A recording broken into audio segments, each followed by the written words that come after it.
right, let's observe these two guys here. They're playing a 5-minute game on the ICC. GM versus Bartho MG. Okay, so it appears we had some type of a Blackmar Deemer, I believe, and it was simply declined with E3. So I just quickly looked it up. It's saying the French burn variation. That's new to me. I'm not up to speed with this opening at all. What can I say here? I can say that this is often a good post for the knight. If ever taken, we would have an ideal center. We could also have knight g3 here. How exactly to activate this bishop is what I'm curious about. This is going to be a pivot point for the black side. Trading a minor piece wouldn't be a bad idea. White has a slight space advantage when you compare our central pawns, d4 versus e6. He is free to come out, but not to a great square, right? e2 isn't doing too much. I wonder if f4, f5 is a possibility.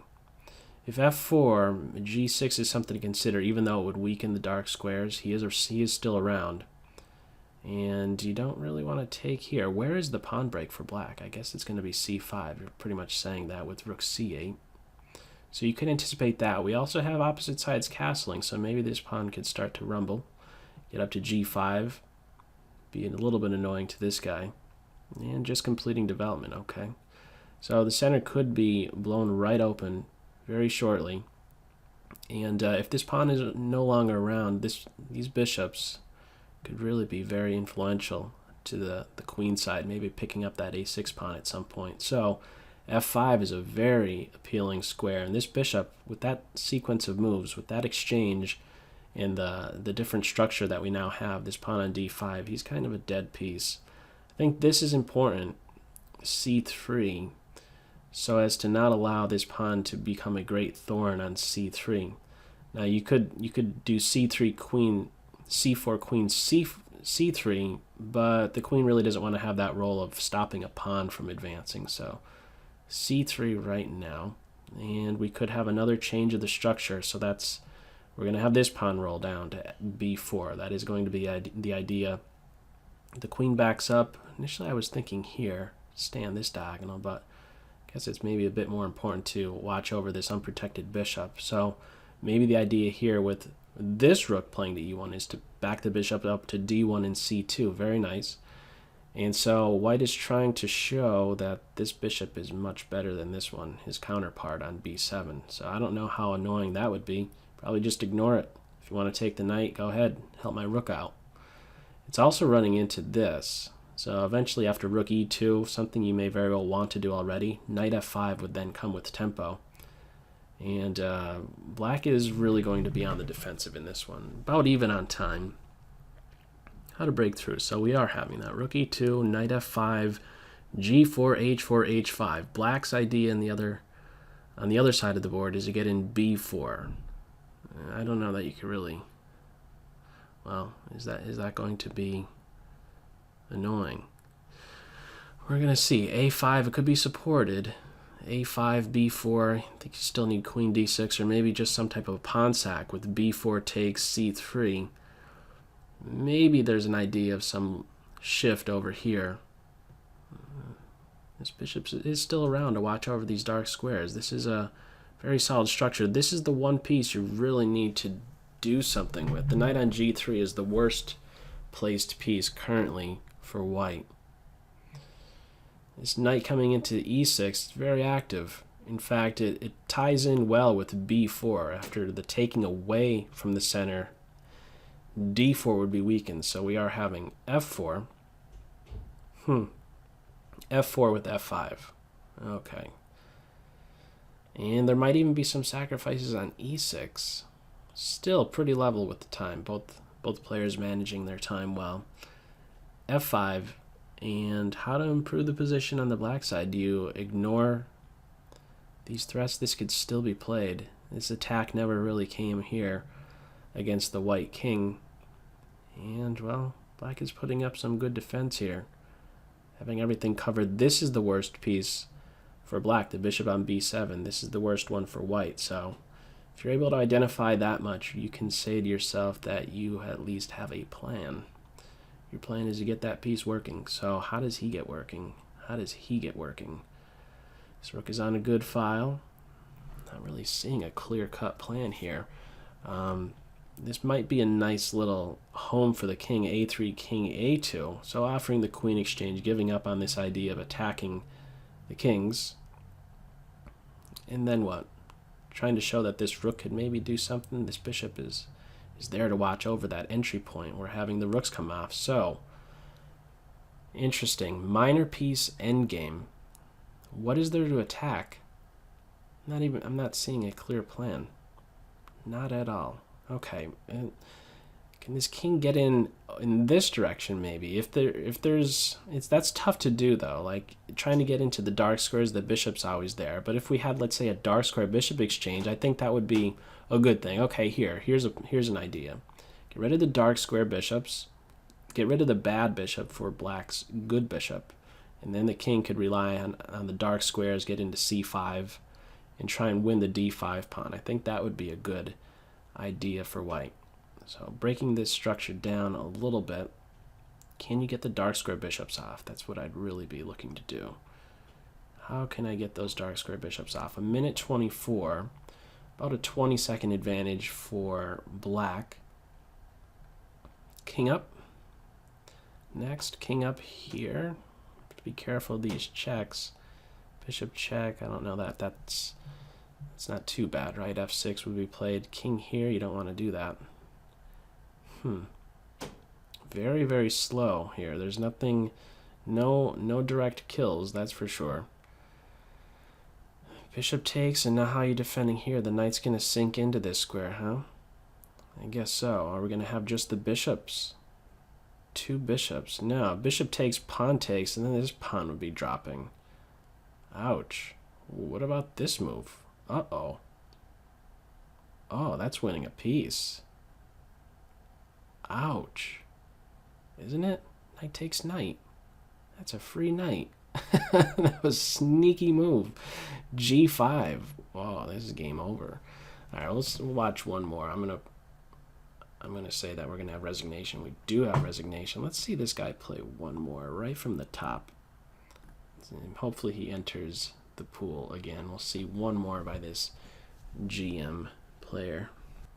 Okay, and how do you like that? Actually, these guys were paired up yet again in the 5-minute pool. That doesn't happen too often. I don't think it happens 3 times in a row. Anybody have any experience with that on this site? I've only experienced back-to-back opponents, but never 3 times in a row. Okay, anyhow, we have an open Sicilian. Queen b6 is a move played first to inconvenience the knight. She will often simply return to c7 so that this b pawn could get rolling, and where she could then watch over the important e5 square so that this pawn can't move so easily and inconvenience the f6 knight. So we have a very small pawn center. All these fourth rank squares, or the 5th rank of the board, are covered by all these black pawns. And just getting out of any trickiness here on the diagonal and prepping b5. This is a minority and can be used eventually. I don't know that you want to do it just yet, but that's what's being prepped here. b5, you first castle before you look to open up the position, and you can't do it just yet. This is also another common maneuver. c4 is a very sensitive point in an open Sicilian, and it could be very, very disruptive to this bishop. And maybe better stated, simply just the queen side, putting pressure on the heart of this structure, b2. Very difficult to defend. For example, knight c4, rook b1, you simply take. Rook takes, queen takes knight. A lot of tricky stuff. So knight c4, bishop here is a nice regrouping. So that's why we have this rook come over. So the bishop can drop back and the rooks stay connected. Getting the last piece now working, and getting ready for still b5. This knight is also probably get this rook working, right? So that this is back on to being a threat. Now getting out of this is a prep move, getting out of this diagonal. I don't know how important it was. I don't know if it was wise to invest that tempo with king h1. I think rook here with this threat was important. Now keep in mind what the knight is doing. I was ready to say it a little bit ago. Putting pressure on the queen side, but is also here to watch over e5. So this is dropping a pawn, isn't it? Yeah, I thought so. Okay, so the knight is here to watch over the bishop, and so too is this knight. So there's that move. I think we both missed it. Okay, so okay, this is still going to be tricky. This is interesting because we still have the two bishops. Still have the two bishops here, and you have a pawn for the exchange. So let's see if white could convert this. This knight now can't go too far. He has to run in reverse. This is going to be a very nice home for a knight, or even a bishop. So the bishop gets there first. Black still needs a flight square. This is a very interesting endgame. I think I can't recall the game analysis video that I did, but I think I spoke of this type of an endgame and the white side avoiding this because of the compensation that black is having. The two bishops having a pawn for the exchange. It's something, and it's not so easy to convert.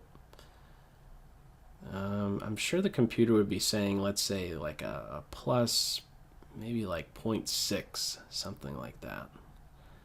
Okay, you can't really take here. Bishop takes pawn, rook c1.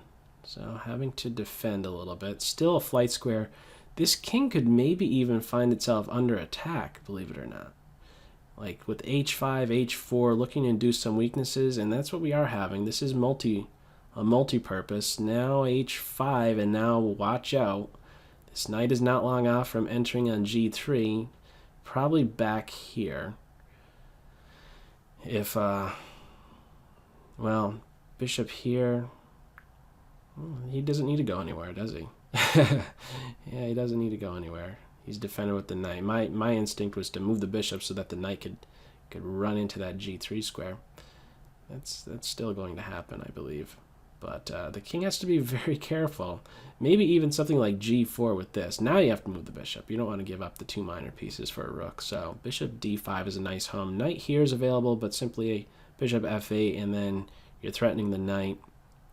Keep him. Okay, we are having that. This is the most natural. Back up. Box out the knight. It's a little V formation. And now we're ready for knight h5 to here. Probably back somewhere here. Seems good. A closed file. Not a8. Later there could be something like this, or later there could be some check with the fork. This would be the safer square of, let's say, b7 or a8.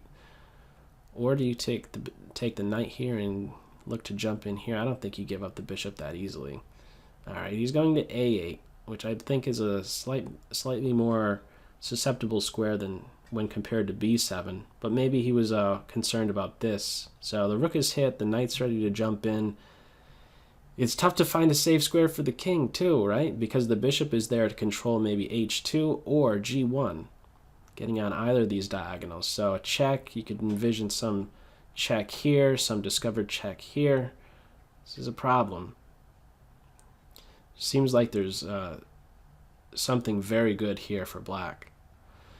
2 minutes, 10 seconds for this grandmaster to figure something out. So pointing at b2 and also looking at still these squares. Not yet throwing the knight in, not yet committing the knight. There's two very good squares for the knight, and it's just really dominating the position it's in on white side of the board. There's a real lot to calculate. These knights are restricted very, very well. Excellent coordination, and now there must be something. There really, really must be something. Bishop here.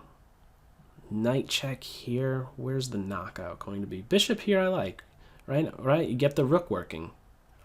Bishop here, simply threatening this, and now looking maybe bishop d5, take the knight with bishop d4 as an idea. Bishop here. Well, I guess there's maybe more than one way to do it. I really did like the idea of eliminating the knight and then dropping the bishop into this square, but how bad can this be, right? Activating the rook, open file. Now this. Bishop here. There's got to be something. Let's see how this finishes up. 1 minute warning for white. Wow. You notice that it's been white, although up material.